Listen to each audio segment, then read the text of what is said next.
आज आप लोग को एक बहुत ही महत्वपूर्ण क्वेश्चन बताने जा रहे हैं जो हर साल आपके एग्जाम में पूछता है। एग्जाम के लिए बहुत जरूरी है।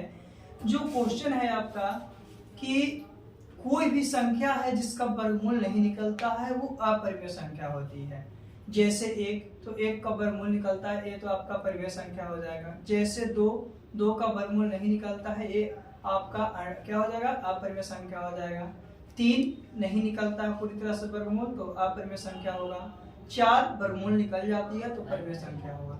तो इस तरह से हम लोग देखते हैं कि परिमेय संख्या जो है, परिमेय संख्या क्या है, तो जिसको हम लोग क्या करते हैं कि वर्गमूल निकल जाता है वो परिमेय होता है, जिसका वर्गमूल नहीं निकलता है वो अपरिमेय संख्या होता है।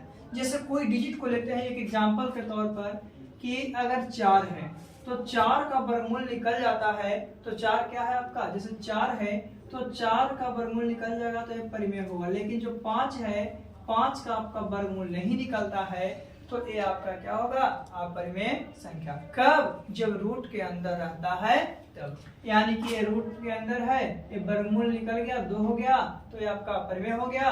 ये रूट के अंदर है और इसका 2 पॉइंट समथिंग आ गया, कभी पूरा नहीं निकलेगा तो अपरिमेय होगा। तो वही क्वेश्चन आज हम सीख रहे हैं कि सिद्ध करना है कि √3 जो है आपका एक अपरिमेय संख्या है। क्या है, अपरिमेय संख्या है। बहुत बार आपको एग्जाम में यह क्वेश्चन पूछ चुका है और हर साल पूछता है। ये आपको बोर्ड एग्जाम के लिए बहुत जरूरी है और हर साल ये क्वेश्चन, चाहे आपको फर्स्ट सिटिंग में पूछे या सेकंड सिटिंग में पूछे, ये क्वेश्चन पूछना तय होता है। तो चलिए हम लोग सीखते हैं कि कैसे हम लोग सिद्ध करते हैं कि जो आपका रूट के अंदर और वर्गमूल नहीं निकलता हो वो अपरिमेय संख्या। ऐसे तो हम लोग जान गए क्या अपरिमेय होता है, लेकिन प्रूफ करके देखते हैं कि कैसे आपका अपरिमेय संख्या होता है। उसके लिए हम लोग सबसे पहले क्या करते हैं, मानते हैं, ऑपोजिट मानते हैं को। क्या ये जब अपरिमेय सिद्ध करना है ना तो सब लोग परिमेय संख्या माने। क्या मानेंगे, परिमेय। परिमेय किसको कहते हैं, तो वैसी संख्या जिसे p/q के रूप में लिख सकते हैं। तो सबसे पहले सोल्व करने में क्या करेंगे, सोल्व के कंडीशन में मानेंगे। तो क्या लिखेंगे, माना कि आपका √3 जो है क्या है कि एक परिमेय संख्या है। क्या है, एक परिमेय संख्या है। मान रहे हैं ऐसा क्या कि ये एक आपका परिमेय संख्या है। अब बताइए √3 एक परिमेय संख्या माने हैं, अगर हम लोग सिद्ध करेंगे लास्ट में अपरिमेय आ जाएगा, परिमेय नहीं रहेगा तो अपरिमेय बोल सकते ना है। तो हम लोग ऑपोजिट मानते हैं इसमें। तो माना कि √3 एक अपरिमेय संख्या। जब अपरिमेय संख्या होगा तो √3 बराबर क्या हो जाएगा, p/q।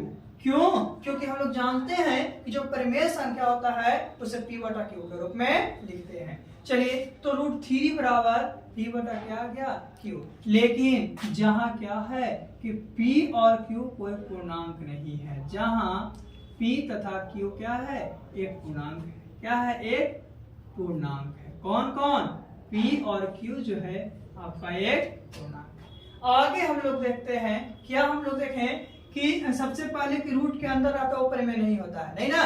तो रूट हटाने के लिए हम लोग क्या करते हैं, स्क्वायर करते हैं। अगर स्क्वायर करेंगे तो रूट तो हट जाएगा, स्क्वायर करेंगे क्या करेंगे, रूट हट जाएगा।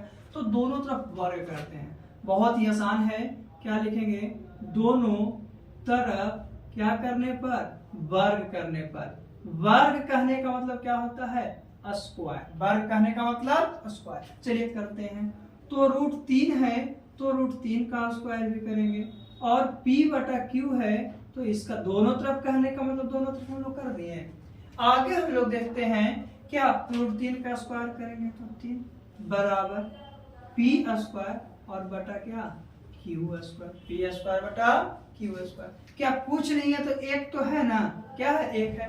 क्रॉस मल्टीप्लिकेशन करेंगे तो p² बराबर 3q²। क्या p² में 1 से क्या था, p², 3 में q² से किए तो 3q²। चलिए हम लोग गुना किए, गुना करने के बाद हम लोग देखते हैं आगे कि अब इसमें क्या करना है।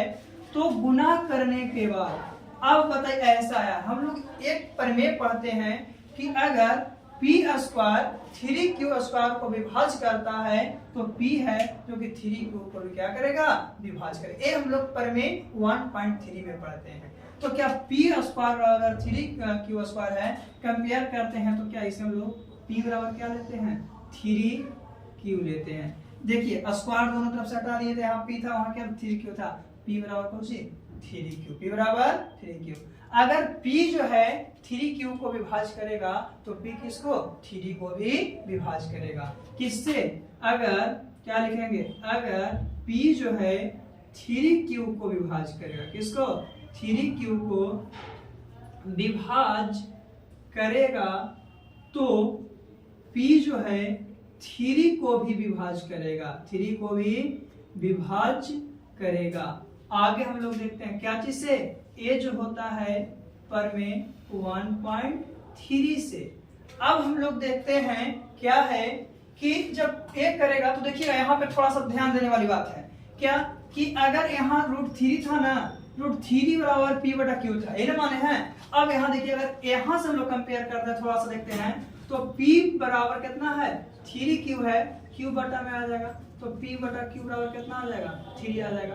तो बताइए कि हम लोग p बटा q बराबर √3 माने थे, लेकिन वहां क्या p बटा q बराबर क्या आ रहा है 3 आ रहा है ना, तो क्या वो तो रूट से बाहर है, ये तो आपका परिमेय है ना। लेकिन हम लोग जो माने थे √3 को माने थे कि परिमेय है, क्या वो पैसा आ रहा है नहीं आ रहा, तो परिमेय 1.3 से लिखेंगे। विरोधाभास होना का क्या हम लोग गलती ना मार रहे थे, तो लिखेंगे अतः, क्या लिखेंगे, अतः विरोधाभास होने के कारण, विरोधाभास होने के कारण क्या है, हमारा मानना गलत है, हमारा मानना गलत